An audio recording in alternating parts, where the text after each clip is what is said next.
Salam persaudaraan dari Bukit Sandar Matahari Ledalero. Kami menyapamu semua dalam senandung ucap salam dalam Sang Sabda.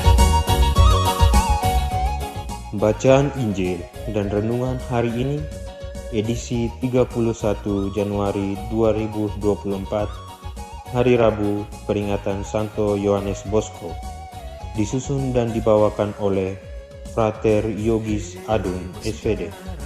Selamat mendengarkan.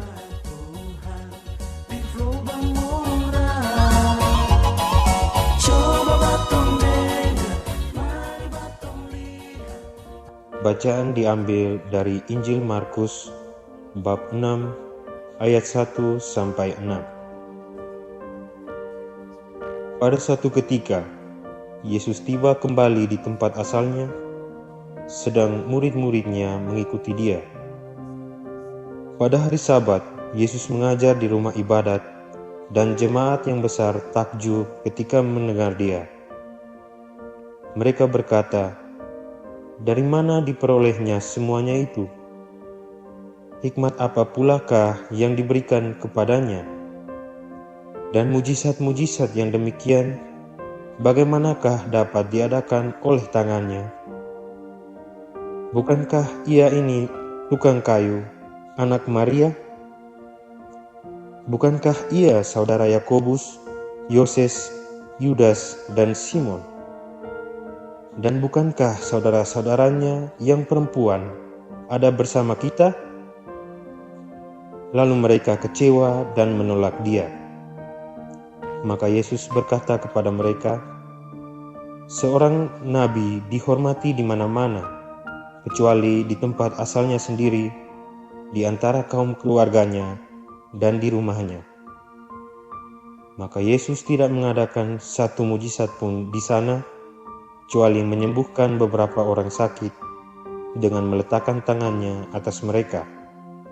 Lalu Yesus berjalan keliling dari desa ke desa sambil mengajar.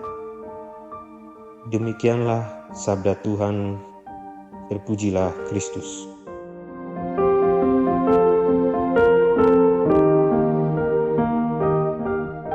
Sama saudara yang terkasih dalam Kristus, salam dalam Sang Sabda. Renungan kita hari ini saya beri judul Membuka Hati untuk Karya Tuhan. Sama saudara yang terkasih, perihal penolakan, saya yakin kita semua pernah mengalaminya. Pengalaman ditolak memang sangat menyakitkan bagi siapa saja.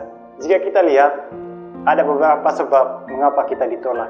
Kita ditolak bisa saja karena perilaku, sikap, dan tutur kata kita yang kurang baik. Atau juga karena ada keterbatasan tertentu dari dalam diri kita yang membuat orang lain sakit hati. Namun, tidak lupa pula bahwa penolakan bisa juga disebabkan karena ada rasa ragu dan ketidakpercayaan orang lain terhadap diri kita sendiri. Sama saudara yang terkasih dalam Kristus, hari ini penginjil Markus menceritakan tentang kisah penolakan terhadap Yesus oleh orang-orang sekampung halamannya sendiri. Kita bisa bayangkan, andai kata Anda dan saya berada pada posisi Yesus yang pada saat itu, tentu amat sangat menyedihkan dan menyakitkan. Diceritakan bahwa Yesus mengajar di rumah ibadat yang terletak di kampung Yesus di Nazaret. Di sana, selain warga kampung, hadir juga murid-murid Yesus yang senantiasa menyertainya. Namun, rupanya ketenaran Yesus sebagai seorang pengajar tidak begitu mendapat respon positif dari warga Nazaret. Pada zaman orang-orang Nazaret, banyak mempertanyakan identitas Yesus. Bukankah ia ini adalah seorang anak tukang kayu? Mereka bukannya melihat dan mendengarkan apa yang diajarkan Yesus. Mereka malah mempertanyakan soal latar belakang Yesus. Di sini kita dapat melihat bahwa latar belakang seseorang dapat mempengaruhi relasi sosial seseorang. Memang pada zaman Yesus, sistem kelas sosial masih sangatlah kental. Dalam tradisi orang Yahudi, guru merupakan profesi yang terhormat.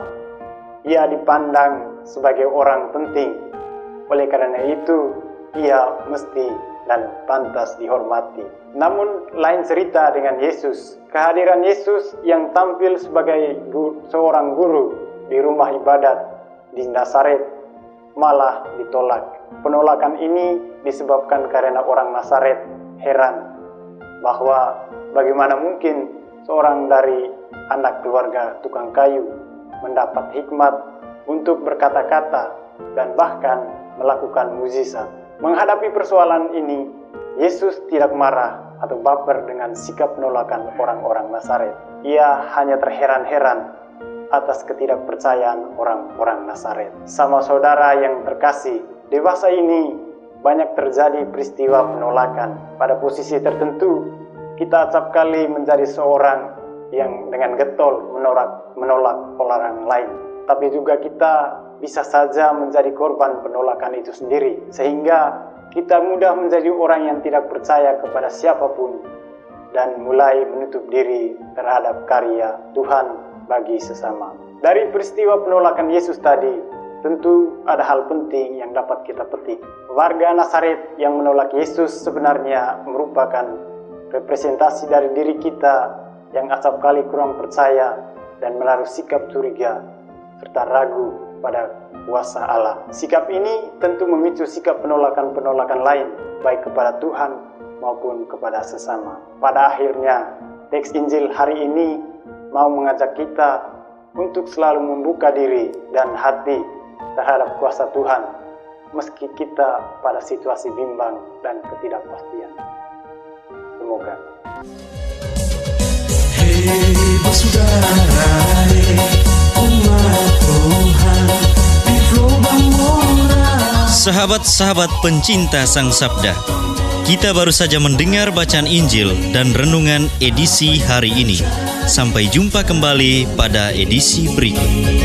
Terima kasih kepada Divisi Kerohanian website Seminari Tinggi Santo Paulus Ledalero.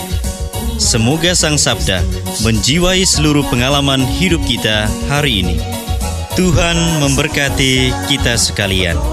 Amin.